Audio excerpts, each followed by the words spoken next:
My son took my apartment and let his wife's family move in. He said, "This is their home now. You don't belong here." I nodded and smiled. When they showed up to settle in, they got quite a surprise. The smell of brewing coffee and old paper is what I always thought my home smelled like. It was a scent of comfort, of mornings spent with the newspaper and evenings with a well-loved book. For 30 years, this two-bedroom apartment hadn't just been a place to live. It was a living, breathing archive of my life. Every scuff on the hardwood floor told a story. The faint water ring on the cherry wood end table was from a glass my son, Mark, left there when he was 10, after coming home with a fever. I could never bring myself to polish it away. This apartment was the only real luxury I had ever allowed myself. Purchased after 2 decades of working double shifts as a nurse, saving every penny I could. It was my fortress, my sanctuary, and the place I had raised my boy into the man he had become. Mark was my world. His father left when Mark was just a toddler, leaving behind nothing but a pile of debts and a hole in our lives. I filled that hole with everything I had. I worked until my feet ached and my back screamed, all so Mark could have the best of everything. The best schools, the best clothes, the opportunity to go to college without a mountain of loans. And he had succeeded. He graduated with honors, landed a fantastic job in finance, and met a woman, Jessica, who seemed to be everything he'd ever wanted. She was beautiful, polished, and came from a family with a good name. When they got married 2 years ago, I felt a sense of completion, as if my life's biggest project had finally reached its perfect conclusion. They lived in a trendy downtown loft, a place of steel and glass that always felt a little cold to me, but they loved it. I was just happy that Mark was happy. He would call me every Sunday and we'd talk for an hour. He'd tell me about his work, his weekends with Jessica, their plans for the future. Last year, on my 60th birthday, he presented me with a thick, beautifully bound photo album. "This is for you, Mom," he had said, his eyes shining. "A history of everything you gave me." Inside were pictures of us through the years, from his first steps in this very living room to his college graduation. On the last page, he had written, "Now it's my turn to take care of you." My heart had swelled so much, I thought it might burst. It was around that time that the idea of the apartment came up. Mark and Jessica were talking about starting a family.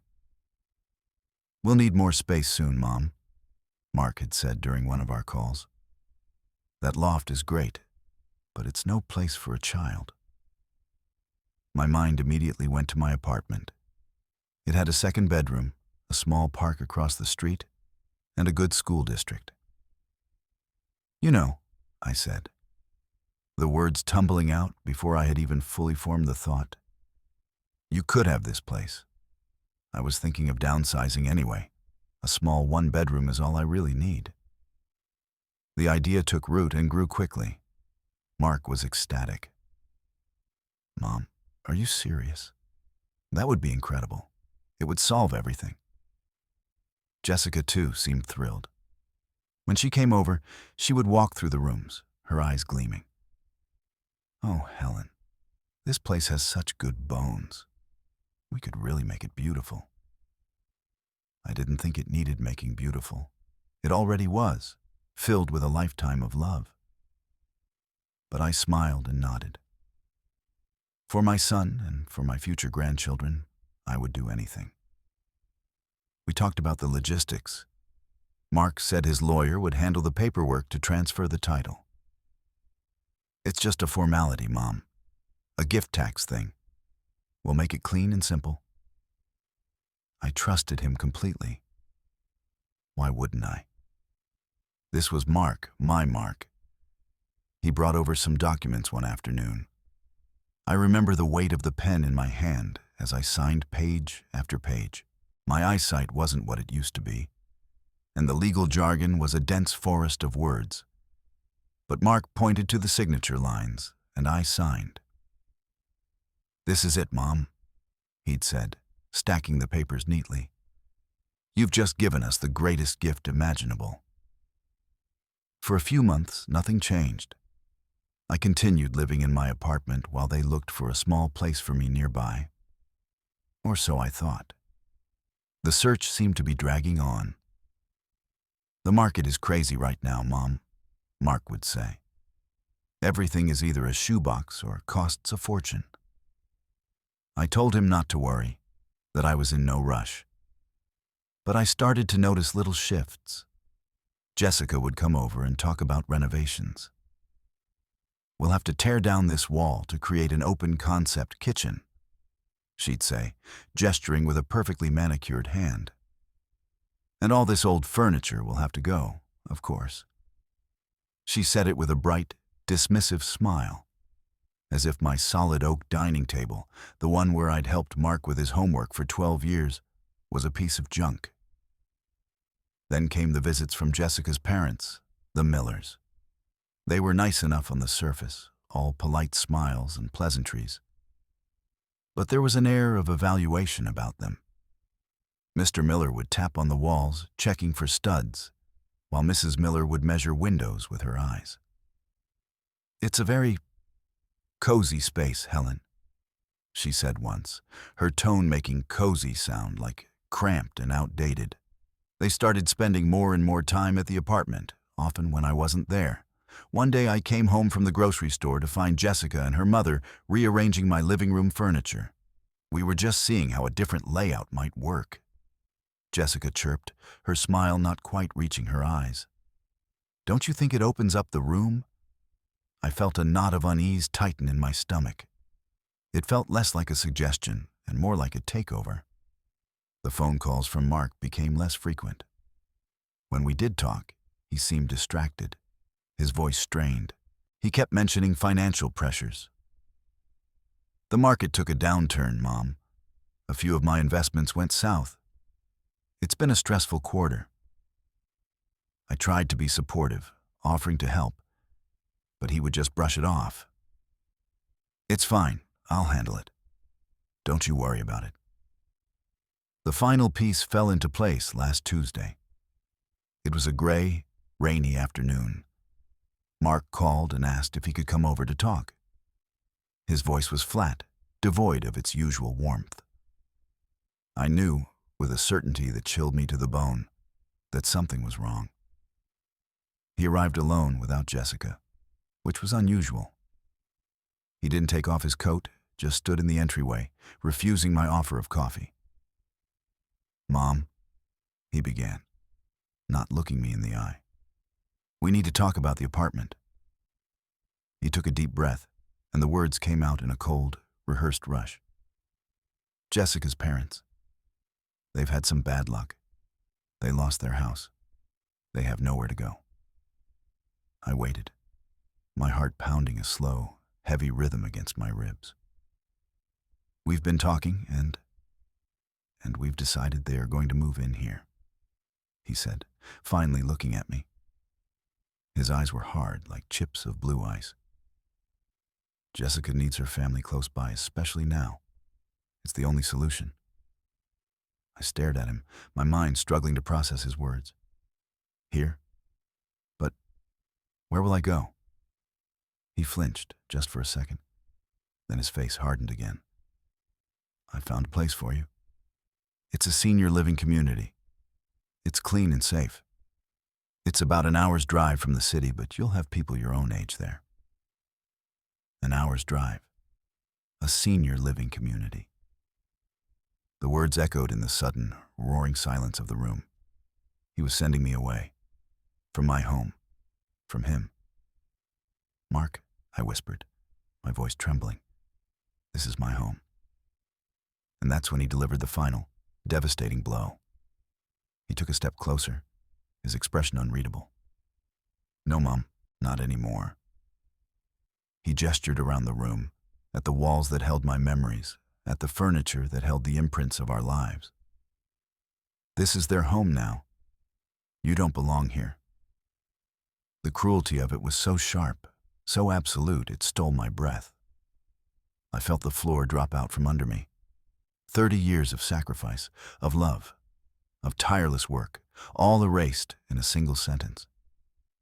I looked at the face of the man I had raised, the boy whose fevers I had cooled and whose tears I had wiped away.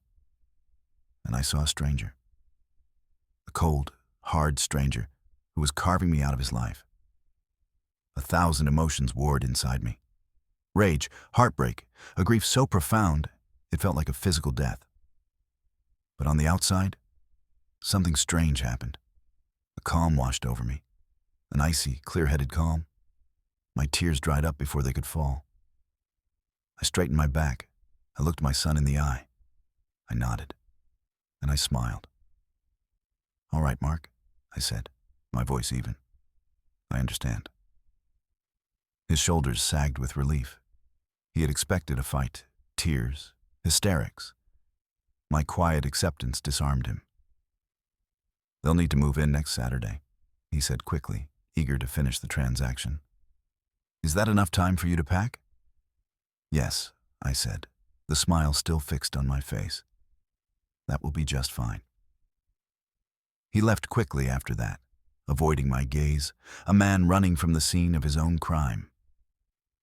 I stood motionless in the center of my living room for a long time, the echo of his words bouncing off the walls. "You don't belong here."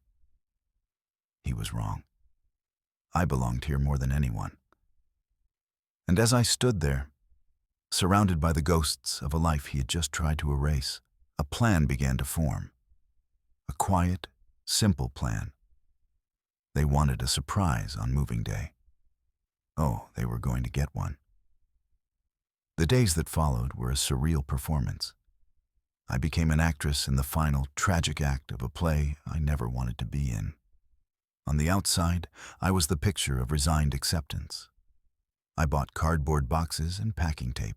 I began the slow, painful process of dismantling my life, piece by piece. Mark and Jessica would call to check in, their voices laced with a cloying, false concern. "How's the packing going, Mom?"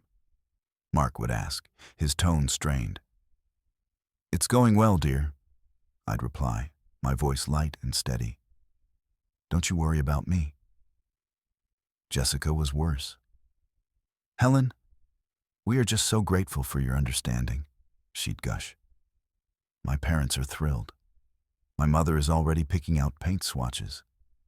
She's thinking of a lovely dove gray for the living room." Each word was a small, sharp twist of the knife. Dove gray. She was going to paint over the pale yellow I had chosen 20 years ago, the color of sunshine on a cloudy day. I would listen to her prattle on about her plans for my home, my sanctuary, and I would make encouraging noises, all while a cold fire of resolve burned in my gut. They thought I was a feeble old woman, easily discarded. They had no idea what was coming. The packing was the hardest part. Every object I touched was a landmine of memories. I found the clay handprint Mark made in kindergarten, his small fingers forever pressed into the now cracked clay.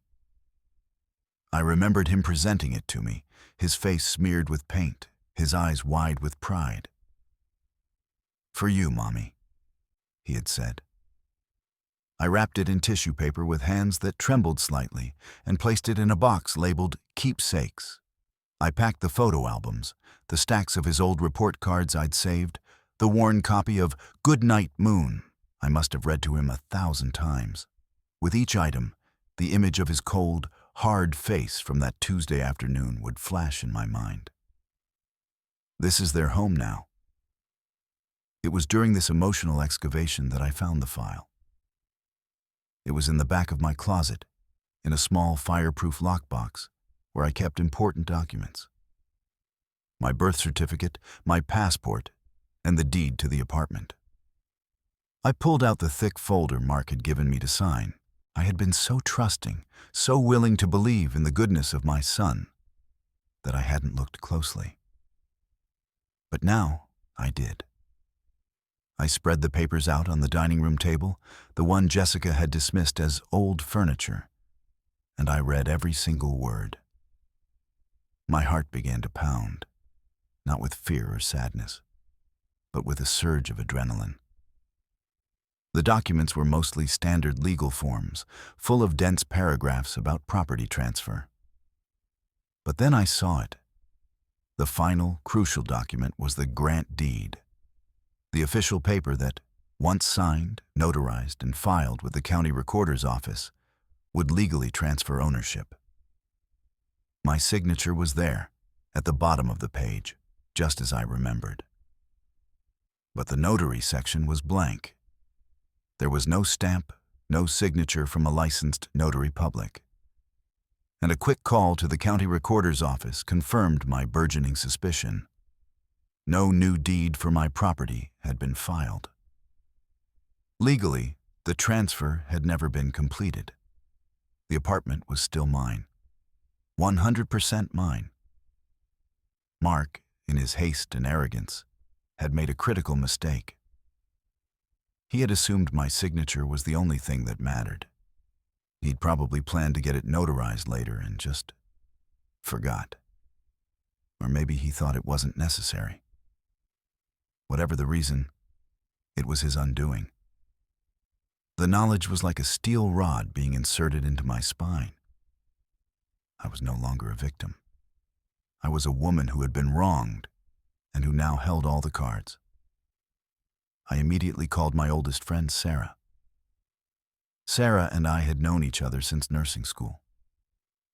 She'd gone back to school later in life and become a paralegal, a sharp, no-nonsense woman with a fierce sense of justice. "Sarah," I said, my voice shaking slightly, this time with righteous anger. "I need your help. I have a situation." I explained everything over the phone. The gift, the documents, Mark's cold dismissal, Jessica and her parents.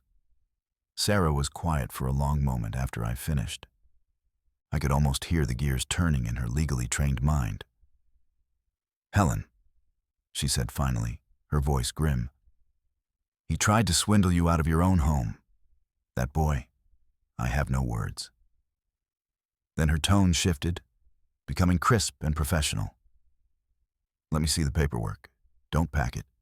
Bring it to my office tomorrow morning. And Helen, don't say a word to any of them. Let them think they've won."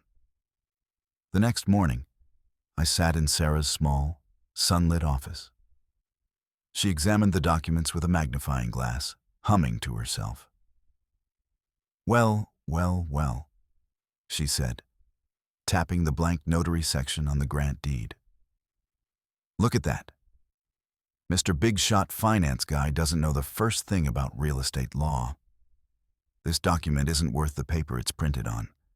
Helen, legally speaking, you never gave him the apartment. It's yours. As much yours as the shoes on your feet." A wave of relief so powerful it made me dizzy washed over me. "So what do I do?" Sarah leaned back in her chair, a slow, dangerous smile spreading across her face. It was the same smile she got when she was about to win a particularly difficult game of gin rummy. "What do? We let them walk right into the trap they set for you. We let them hire the movers. We let them pack up their entire lives and bring it all over. We let them pop the celebratory beverage and toast to their new home." She leaned forward, her eyes glinting. "And then, my dear friend, we introduced them to the reality of the situation, publicly and legally. The plan was simple, elegant, and ruthless. Sarah would act as my legal representative. On moving day, we would wait until they were fully moved in. Then, she would arrive to formally inform them that they were trespassing on my property. She even suggested having a police officer present, not to make arrests, but simply to keep the peace and ensure a smooth, orderly exit.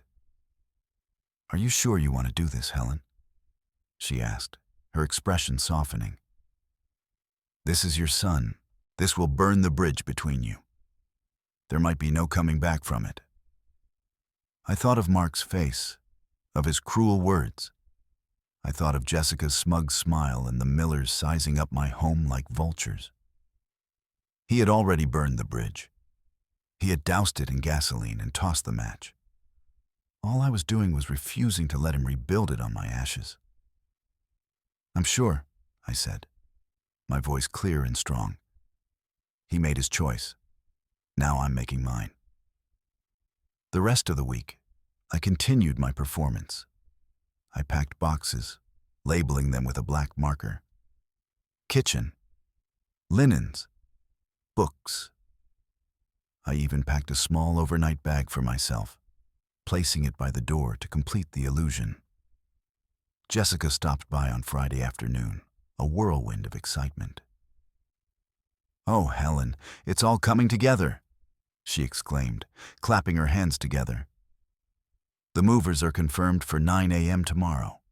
My parents are just over the moon. They've already sold most of their old furniture, so we'll have a clean slate to work with here."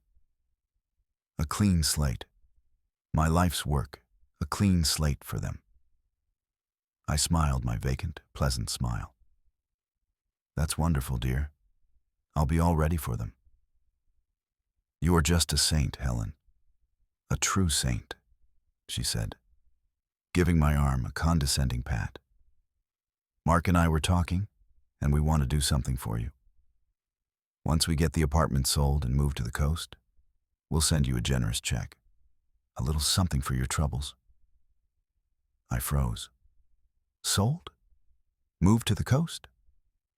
This was the first I had heard of it. My blood ran cold. This wasn't about giving her parents a place to live. That was just the cover story. They were planning to sell my home, cash in on the booming property market, and disappear.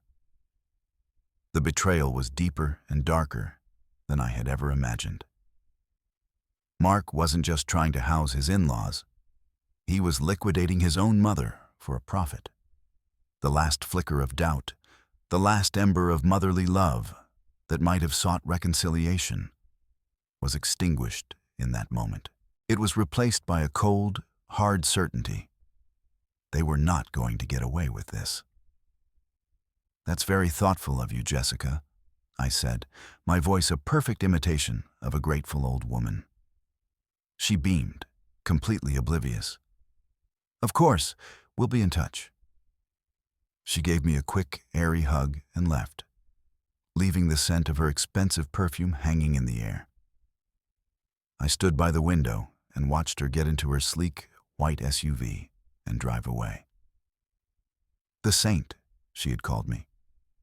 Tomorrow, she was going to find out just what kind of saint I really was. Saturday morning dawned bright and painfully clear. It felt like the world was mocking me with its beauty, painting the sky in serene shades of blue and gold while my own world was about to detonate. By 8:30, a sense of quiet dread had settled over the apartment.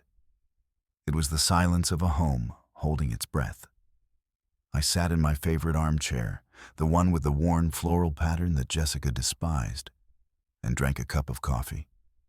I had one small box at my feet, containing my keepsakes, the lockbox with the real deed, and a change of clothes. The rest of the apartment was a maze of neatly stacked cardboard boxes, a testament to my week-long performance. At precisely 9 o'clock, the large moving truck rumbled to a stop on the street below. The logo on the side was bright and cheerful, a stark contrast to the grim business at hand. Soon, the sounds of activity filled the air.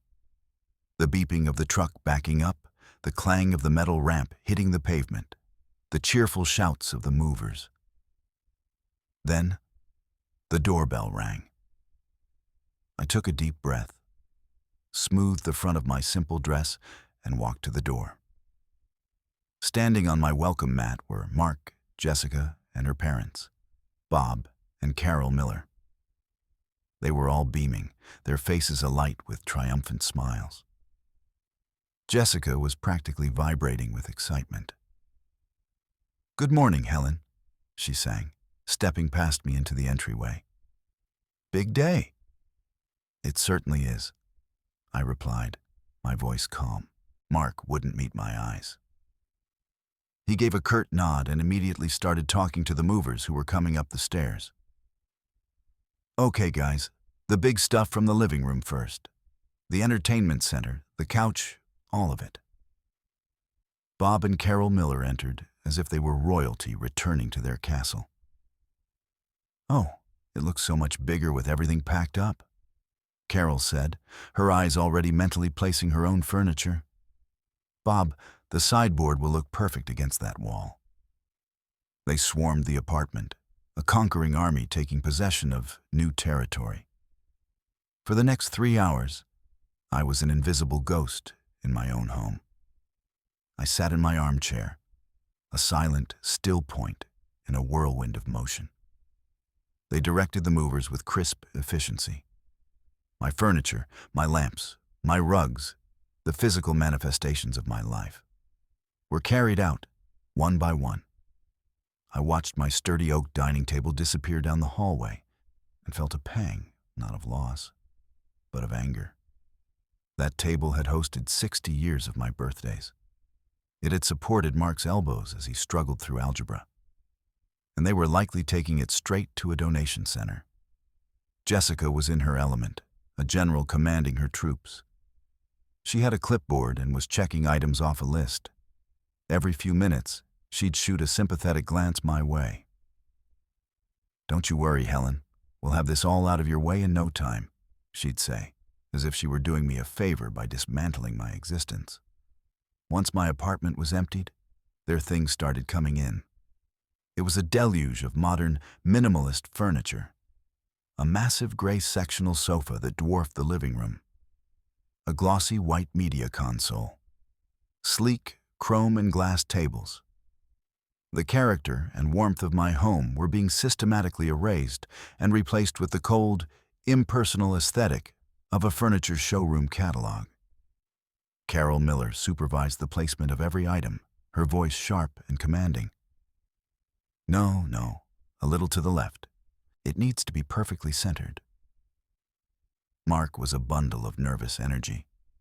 He was sweating, despite the cool morning air.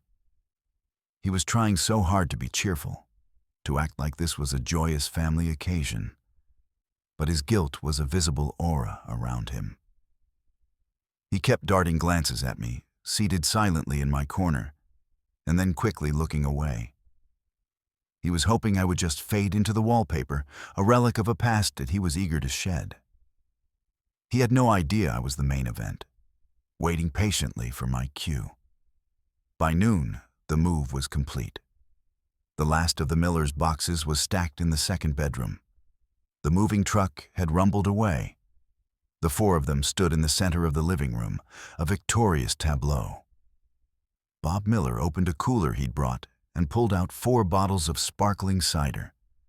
The pop of the caps echoed in the room. "A toast," he announced, handing a bottle to each of them. "To our new home, and to new beginnings." "To our new home," Carol and Jessica echoed, their voices bright with victory. Mark raised his bottle, his eyes finally meeting mine across the room. There was a flicker of something in them. Pity? Shame, before it was gone, replaced by a forced smile. "To the future," he mumbled, and took a long drink. This was it. This was the moment.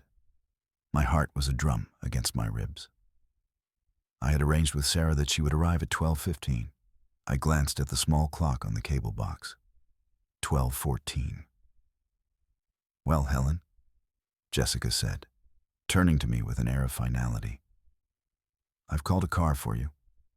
It should be here any minute to take you to the new place." She couldn't even bring herself to say the words senior living community. "We've left your armchair for you. The car company knows it will be coming with you." How generous. They were letting me keep my own chair. "Thank you, Jessica," I said. My voice as smooth as glass. "That's very thoughtful." Just as she opened her mouth to say something else, The doorbell rang. It was a firm, authoritative buzz, not a friendly, neighborly ring. Everyone froze. They weren't expecting anyone. Jessica frowned. "Who could that be?" "I'll get it," I said, rising slowly from my armchair for the last time. My legs felt steady. My hands were not shaking. I walked to the door, a profound sense of calm settling over me. This was not an act of revenge. It was an act of reclamation. I opened the door.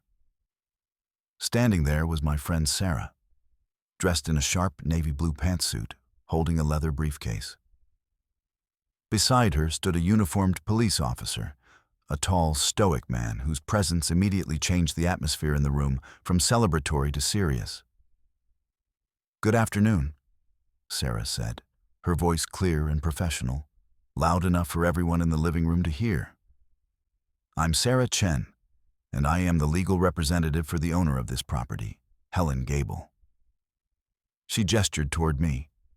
I stepped aside, allowing them to enter. The sight of a lawyer and a police officer standing in the entryway wiped the triumphant smiles off their faces. Jessica's jaw went slack. Mark's face paled, turning a pasty, unhealthy shade of gray. Bob and Carol Miller just looked confused. "What is this?" Mark stammered, taking a step forward. "What's going on?" Sarah didn't look at him. She looked around the room, at the new furniture, the boxes, the half-empty bottles of cider.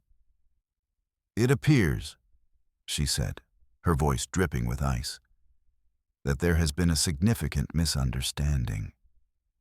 You all seem to be under the impression that you have a right to be here. You do not." "What are you talking about?" Jessica snapped, finding her voice. "This apartment belongs to my husband. His mother gave it to him." "That's not quite accurate," Sarah replied, opening her briefcase.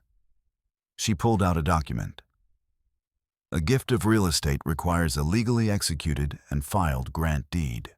While the document was signed by my client," she nodded toward me, "it was never notarized, and crucially, it was never filed with the county recorder's office. Therefore, no legal transfer of ownership ever took place." She held up the paper. "This is a certified copy of the current official deed for this property. As you can see, the sole legal owner is, and always has been, Helen Gable." The silence in the room was absolute. It was so quiet I could hear the hum of the refrigerator. Mark stared at the document in Sarah's hand, his face a mask of utter disbelief. Jessica's face contorted, her carefully constructed composure shattering like cheap glass. "That's impossible," she shrieked. "It's a trick. She signed it. We saw her sign it." "Signing a piece of paper is not enough, Mrs. Davis," Sarah said calmly. "The law is quite clear on this matter. Which means," she paused for dramatic effect, letting her words hang in the air, "that all of you are currently trespassing." The officer, who had been silent until now, spoke for the first time. His voice was deep and steady. "Ma'am, he's right. This is private property. The owner has requested that you leave." The surprise was complete. Their jaws were on the floor. The shock on their faces was everything I had imagined and more. They had come to claim their prize, to celebrate their victory over the weak old woman they had cast aside. And instead, they had walked straight into a legal checkmate. The trap had been sprung. The aftermath was chaos. The carefully constructed facade of the perfect family crumbled in a matter of seconds, revealing the ugly, greedy reality beneath. Jessica was the first to break. Her face, usually a mask of serene beauty, twisted into an ugly snarl. "This is ridiculous," she shrieked, her voice high and shrill. She pointed a trembling finger at me. "She's a manipulative old snake. She tricked us. Mark, do something." Mark didn't move. He was frozen, his eyes wide with a dawning horror. He looked from the deed in Sarah's hand to my calm, unreadable face, and back again. The gears were turning, and the full scope of his catastrophic miscalculation was becoming clear. He had been so sure of my love, so confident in my meekness, that he hadn't bothered to ensure his victory was legally sound. "This can't be right," he mumbled, shaking his head. My lawyer said it was all taken care of." "Then I suggest you get a new lawyer," Sarah said coolly. "Preferably one who has actually passed the bar." Bob Miller, who had been silent, finally found his voice. It was a low, angry growl. "So, what does this mean?" he asked, directing the question to the police officer. "You're just going to throw us out?" The officer maintained his professional calm. "Sir, this is a civil matter.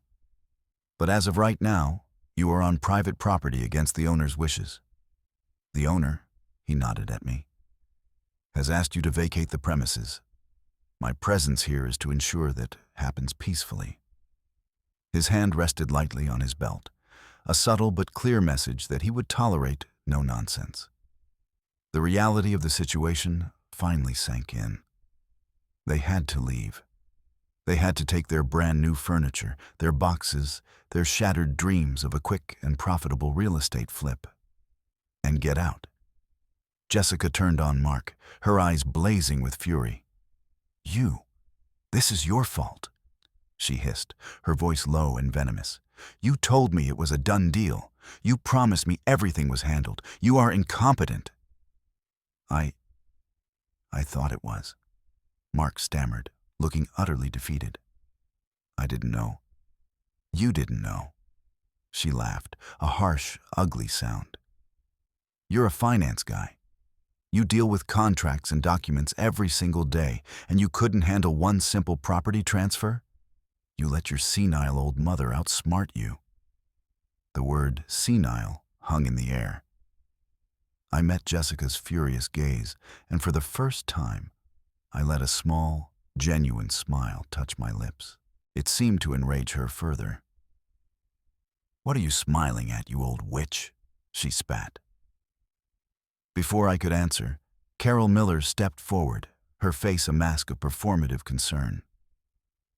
"Jessica, dear, calm down. Helen, surely we can talk about this. There's no need for all this unpleasantness. We're family." "Family?" I said, my voice quiet but carrying in the tense silence. "Family doesn't throw a mother out of her home of 30 years. Family doesn't lie. And family certainly doesn't plan to sell her home out from under her and move to the coast without telling her." The last part hit them like a physical blow. Mark's head snapped up, his eyes wide with shock. He looked at Jessica. "What? What is she talking about? Sell the apartment?" Jessica's face went pale. She had been caught in her own lie. "She's just making things up. She's trying to turn you against me." "Am I, Jessica?" I continued, my voice gaining strength. "Or did you just forget to mention the part of the plan where you and your parents get a big payday from my life's work?" Mark stared at his wife, a look of dawning betrayal on his face. It was a mirror of the look I had worn just a few days ago. He was finally seeing her for who she was, the manipulator, the mastermind, the architect of his downfall. "Jess?" he whispered. "Is that true?" She didn't answer. She just glared at me with pure hatred. That was answer enough. The fight went out of them then. The fire of their indignation was doused by the cold water of their exposed greed. Bob Miller, a practical man if nothing else, sighed heavily. "Fine," he grumbled. "Carol, call the movers back. Tell them they need to come back and take it all away." Carol's face crumpled. The dream was over. She pulled out her phone with trembling hands, her triumphant morning now a humiliating afternoon. For the next 4 hours, I watched the entire process in reverse. The sleek, modern furniture was paraded back out the door. The boxes were loaded back onto the truck. The apartment was slowly, blessedly, returned to its empty, echoing state. Throughout it all, a toxic silence hung between Mark and Jessica. They moved around each other like strangers, their earlier unity completely shattered. Jessica's parents were grim-faced and tight-lipped, their own humiliation a heavy cloak they wore. As the last piece of their furniture, the enormous gray sectional, was maneuvered out the door, Mark approached me. He looked like a hollowed-out version of himself. His eyes were red-rimmed, his shoulders slumped in defeat. "Mom," he began, his voice cracking. I am so sorry. I didn't understand." I looked at my son, the boy I had raised, the man who had broken my heart. I felt a deep, cavernous sadness. But the searing pain was gone, replaced by a cold, hard clarity. "What didn't you understand, Mark?" I asked, my voice even. "Did you not understand that this was my home? Did you not understand that you were hurting me? Or did you just not understand the legal paperwork?" He flinched as if I had struck him. "It wasn't supposed to be like this. Jessica, she said her parents were desperate. She said it was the only way. The financial pressure. I was in over my head. I made a bad decision." "You made a choice, Mark," I said. "You chose them over me. You chose money over your mother. You stood in this very room and told me I didn't belong here. Those were your words. Your choice." Tears welled in his eyes. "I know. God, I know. I can fix this. We can fix this.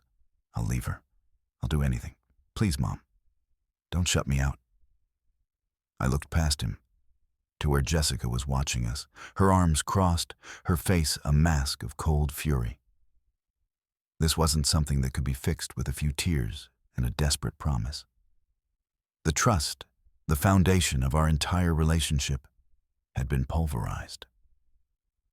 "You should go, Mark," I said softly. "You have a lot of things to move." He stood there for a moment longer, hoping for a different answer. When none came, he turned and walked away, his posture that of a man who had lost everything. Sarah and the officer had stayed until the movers were called back, ensuring a smooth transition. Now, it was just Sarah and me in the empty, silent apartment. The late afternoon sun streamed through the windows, illuminating dust motes dancing in the air. The space felt vast and strange without any furniture. "Are you okay?" Sarah asked gently, placing a hand on my arm. "I think so," I said, my voice a little shaky. "Thank you, Sarah. I couldn't have done this without you." "That's what friends are for," she said with a small smile. "To help you legally evict your ungrateful offspring." We both laughed, a slightly hysterical sound that broke the tension.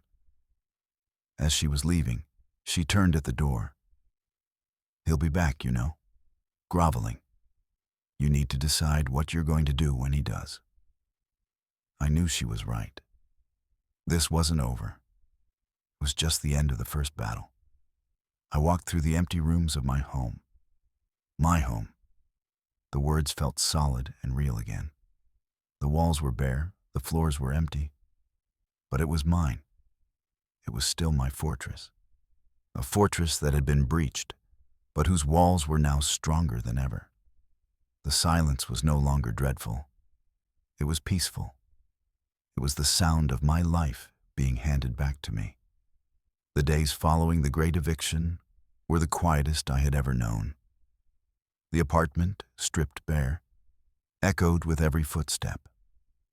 The silence was a physical presence, a heavy blanket that settled over everything. At first, it was unsettling. I was used to the familiar creaks of my furniture, the hum of the television, the ambient noise of a life lived. Now, there was only the sound of my own breathing and the distant hum of the city. I had won. I had reclaimed my home. But the victory felt hollow, the prize a vast, empty space that mirrored the new emptiness in my life.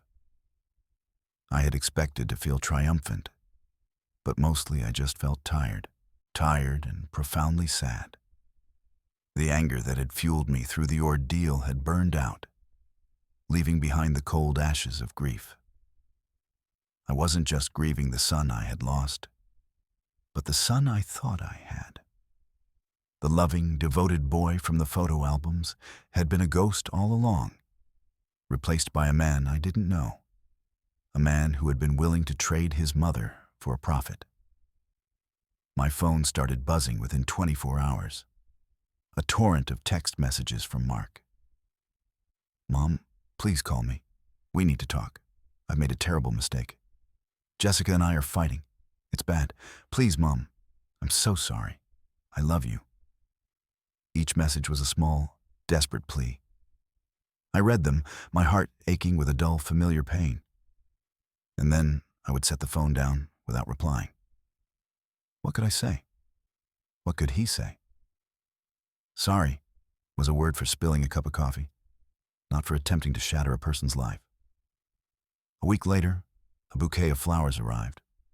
24 white lilies, my favorite. The card was written in Mark's familiar scrawl. "I am sorry for everything. I was a fool. Please let me make it right. Love, Mark." I put the flowers in a vase, but their funereal scent seemed to fill the empty apartment with even more sadness. They were an apology, yes, but they were also a reminder of the death of what we once had. I knew I couldn't live in an empty shell forever. I needed to reclaim the space not just legally, but emotionally. I started small. I went to the thrift store down the street and bought a simple wooden table and 2 chairs.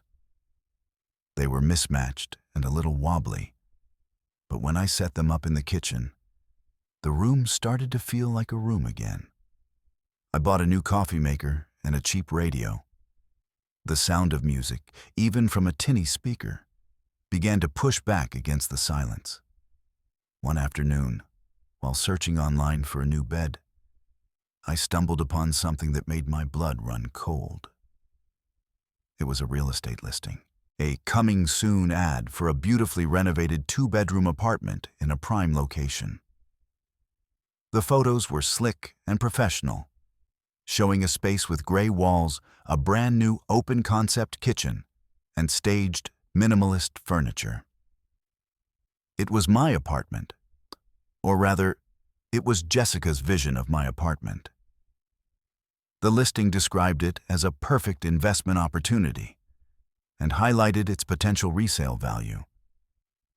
It had been posted 3 weeks ago, long before Mark had come to me with his story about her desperate parents. There it was, in black and white, the premeditated nature of their betrayal. This wasn't a plan born of desperation. It was a cold, calculated business transaction from the very beginning. They had hired a real estate agent, had promotional photos mocked up, and were ready to list it the second I was out the door. The story about the Millers losing their home was a complete fabrication, a fairy tale designed to manipulate me. My son had not just been a pawn in Jessica's game. He had been a willing co-conspirator. The last shred of hope that he had been somehow duped or coerced vanished. He had known. Seeing the listing changed something in me. The sadness began to recede, replaced by a steely resolve. I was done grieving for the man my son had become. It was time to focus on myself. I printed out the real estate listing and put it in the folder with the other legal documents. It was another piece of the truth, another reminder of why I had to be strong. I started filling my home again, but this time It was all for me. I didn't buy expensive things. I found a comfortable, slightly overstuffed armchair at a flea market. I bought colorful rugs that felt soft under my feet. I painted the living room a warm, buttery yellow, a color that felt like happiness. I hung up my old pictures, the ones that told my story, not just his. The apartment slowly started to feel like mine again, but a new version of mine. It was less a museum of the past and more a canvas for my future. Sarah came over for dinner a few weeks later. I made lasagna at my new old kitchen table. We talked for hours about everything and nothing. She didn't press me about Mark, but as she was leaving, she said, "He's going to show up eventually, you know. Text messages are easy. A face-to-face apology is harder. You need to be ready." She was right. The following Saturday, the doorbell rang. I knew it was him before I even looked through the peephole. I hesitated for a moment, my hand on the doorknob. Then I took a breath and opened the door. He looked terrible. He had lost weight, and there were dark circles under his eyes. He was wearing a wrinkled shirt and hadn't shaved in a few days. He was holding a single, sad-looking rose. The confident, polished man who had told me I didn't belong here was gone. In his place was a broken stranger. "Mom," he said, his voice hoarse. Can I come in?" I looked at his face, searching for the boy I had loved, and saw only the man who had betrayed me. I thought about the real estate listing. I thought about the coldness in his eyes on that awful Tuesday. I thought about the 30 years of love I had poured into him, a love he had tried to cash in like a stock certificate. I stepped back from the door, but not to let him in. I simply stood my ground, my hand resting on the frame. "No, Mark," I said, my voice quiet but firm. "I don't think that's a good idea." His face fell. This was not the reaction he had expected. He had anticipated tears or yelling, or maybe even a grudging acceptance. He had not anticipated a calm, solid wall of refusal. He had come expecting to begin the process of his redemption, but he found the door to absolution was closed. He stood on my doorstep, looking utterly lost. The single rose in his hand drooped, a pathetic symbol of his failed peace offering. "Mom, please," he stammered. "Just 5 minutes. I need to explain." "Explain what, Mark?" I asked, keeping my voice level. I refused to let him see the tremor in my hands. "Are you going to explain why you told me Jessica's parents were homeless when they were actually planning a lucrative house flip?" I saw the real estate listing, by the way. The one that went up weeks before you even spoke to me. "Perfect investment opportunity," I believe it said. The color drained from his face. He looked like he had been punched in the gut. He had come prepared to apologize for his weakness, for being manipulated by his wife. He had not come prepared to be confronted with cold, hard evidence of his own active participation in the scheme. "You saw that?" he whispered, his eyes wide with a new kind of panic. "Mom, it wasn't like that. Jessica set that up. I told her it was premature, that we had to handle things with you first." "Handle things with me?" I interrupted, a bitter laugh escaping my lips. "Is that what you call it? Telling your mother she doesn't belong in her own home? Finding her a room in a facility an hour away so she'll be out of sight and out of mind? That was your way of handling me?"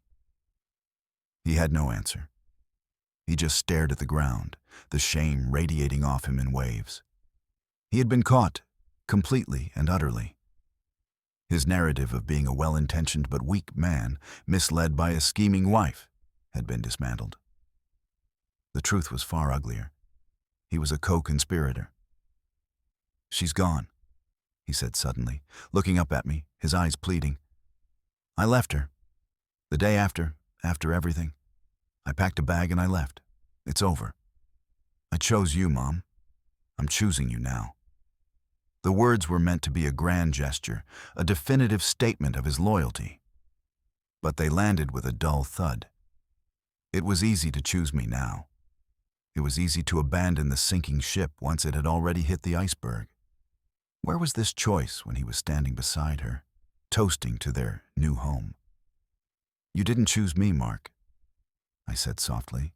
"You got caught. There's a difference. You chose her. You chose the money. You chose the lie. And you lost.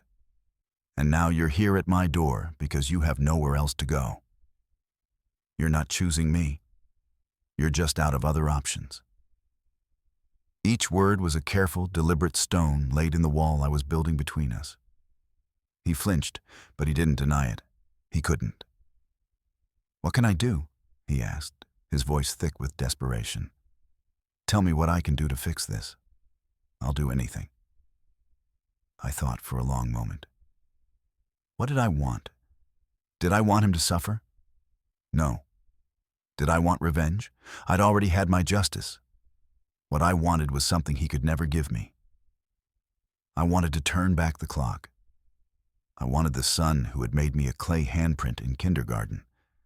I wanted the young man who had promised to always take care of me. That person was gone. "There's nothing you can do to fix this, Mark," I said. "This isn't a broken plate that can be glued back together. You shattered something fundamental. You shattered my trust in you. And I don't know if that can ever be repaired." I saw the final flicker of hope die in his eyes. He finally understood. This was not a negotiation. There was no magic combination of words that would make everything go back to the way it was. "I understand," he whispered, his shoulders slumping in defeat. He placed the rose gently on my doorstep. "I'll go." He turned and walked down the hallway without looking back. I watched him until he disappeared into the elevator, a diminished figure, a shadow of the man he used to be. I closed the door and leaned against it, my legs finally feeling weak. The confrontation was over. I had stood my ground. I had spoken my truth. But there was no joy in it. There is no real victory in watching your own child break. In the weeks that followed, I heard whispers about him through the grapevine of family friends. He had indeed left Jessica. He was living in a small, rented room on the other side of town. He had lost a significant amount of money in the bad investments he had mentioned. Investments Jessica had encouraged him to make. It turned out she had been siphoning money from their joint accounts for months, planning her exit strategy with her parents all along. Mark wasn't just emotionally bankrupt. He was financially ruined as well. The Millers had disappeared, likely off to find their next Mark. Jessica, apparently, had followed them. Mark had been left with the wreckage of the life they had built on a foundation of lies. A part of me, the mother part that never truly dies, felt a pang of pity for him. He had been played in a way, but he had also been a willing participant. He had been greedy. He had been cruel. He had made his bed of thorns, and now he had to lie in it. One evening, I found an old, forgotten box while cleaning out a closet. Inside was a collection of home videos on old VHS tapes. I don't own a VCR anymore, but I pulled one out and looked at the label, written in my own younger handwriting. Mark's 5th birthday. I remembered that day so clearly. He had worn a paper crown and had chocolate cake smeared all over his face. He had been so full of joy, so innocent. I held the tape in my hands and I cried. I cried for the little boy in the paper crown. I cried for the mother who had believed in him so fiercely. And I cried for the trust that had been irrevocably broken, a loss far greater than any apartment or sum of money. The tears were not for the man who had stood on my doorstep, but for the ghost of the son I would never have back. It was a cleansing grief, a final letting go. I was no longer just angry or just sad. I was moving on. Life began to find a new rhythm. The quiet in my apartment was no longer a heavy silence, but a peaceful one. It was the sound of my own choices, my own schedule, my own life. I filled my days with small, deliberate joys. I joined a book club at the local library. I started volunteering at the animal shelter twice a week, finding immense comfort in the uncomplicated affection of dogs who just wanted a scratch behind the ears. I reconnected with old friends like Sarah, and we'd have dinner once a week, filling my home with laughter. The apartment, once a symbol of my life with Mark, was now becoming a symbol of my life without him, and it was a good life. It was a smaller, quieter life, but it was authentically mine. I didn't hear from Mark directly for almost 6 months. The texts and calls stopped. I assumed he had finally accepted my decision and was attempting to rebuild his own life, separate from me. The wall between us felt solid, permanent, and I was at peace with that. Then, one rainy autumn afternoon, I received a letter. It was a thick envelope, and I recognized his handwriting immediately. For a moment, I considered throwing it away unopened. I didn't want to disturb the fragile peace I had built. But curiosity, or perhaps some lingering maternal instinct, won out. I slid it open with a kitchen knife. Inside were 10 pages, handwritten. It wasn't a plea for forgiveness or a list of excuses. It was a confession. He wrote about the pressure he had felt his whole life to be successful, to make up for the father who had abandoned him, to make me proud. He wrote about meeting Jessica and being swept away by her confidence and her family's apparent sophistication. He admitted his own greed, his desire for the easy, beautiful life she promised. He wrote in painful detail about the moment he realized the full extent of her deception, not on my doorstep, but weeks earlier. He described how he'd found bank statements she had hidden, revealing her secret accounts and the money she had been moving. He had confronted her, and she had laughed at him, calling him naive. She had laid out the whole plan to him then. Selling my apartment was just the first step in a larger scheme to fund her family's new life. He admitted, with what felt like genuine shame, that even after knowing all this, he had still gone along with it. He was in too deep, too ashamed to back out, still clinging to the hope that he could somehow come out on top. "I didn't just betray you, Mom," he wrote on the last page. "I betrayed myself. I became the kind of man our father was, selfish, greedy, and willing to hurt the people who loved him most. I looked in the mirror the morning after you kicked me out, and I saw his face. That was the moment I knew I had lost everything that mattered." He didn't ask for anything. He didn't ask to see me or talk to me. He simply ended the letter with, "I know I don't deserve your forgiveness. I just wanted you to know the whole truth. I am getting help. I'm going to therapy. I'm trying to become a man that the little boy in the paper crown wouldn't be ashamed of." I put the letter down, my hands trembling slightly. It was the apology I never knew I needed. It was raw, honest, and stripped of all excuses. It didn't fix what was broken, but it cleaned the wound. For the first time, I felt a flicker of something other than pity or anger toward him. It wasn't forgiveness, not yet. It was something smaller, more fragile. It was a possibility. A few more months passed. The holidays came and went. I spent Thanksgiving with Sarah and her family, and it was loud and joyful. On Christmas Eve, a small package was left outside my door. Inside was a simple, handcrafted wooden picture frame. There was no note. I knew it was from him. I took the old photo of me and him on his 5th birthday, the one with the paper crown, and I put it in the frame. I didn't display it on the mantel, not yet. I kept it on my bedside table, a quiet acknowledgement of a past that was painful, but also a part of me. One sunny afternoon in the spring, I was walking home from the grocery store when I saw him. He was across the street, just standing there, watching my building. He looked healthier. He was clean-shaven, and his clothes were neat. He wasn't there to ambush me. He was just there. Our eyes met across the expanse of traffic. He gave me a small, hesitant nod. He didn't try to cross the street. He didn't call out my name. I looked at him for a long moment. I saw the man who had betrayed me, but I also saw the man who was trying, in his own broken way, to be better. I saw the painful complexity of a relationship that could not be simply erased. I took a deep breath, and I gave a small nod back. Then I turned and walked into my building. It wasn't a resolution.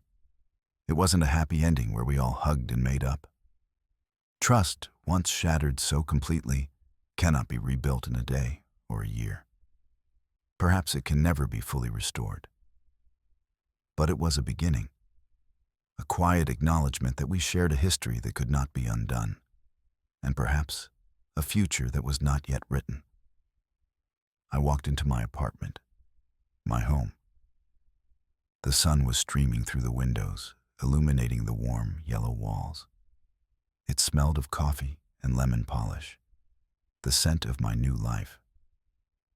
I felt a sense of peace settle over me, a peace that came not from victory or revenge, but from survival. I had walked through the fire of betrayal and emerged on the other side.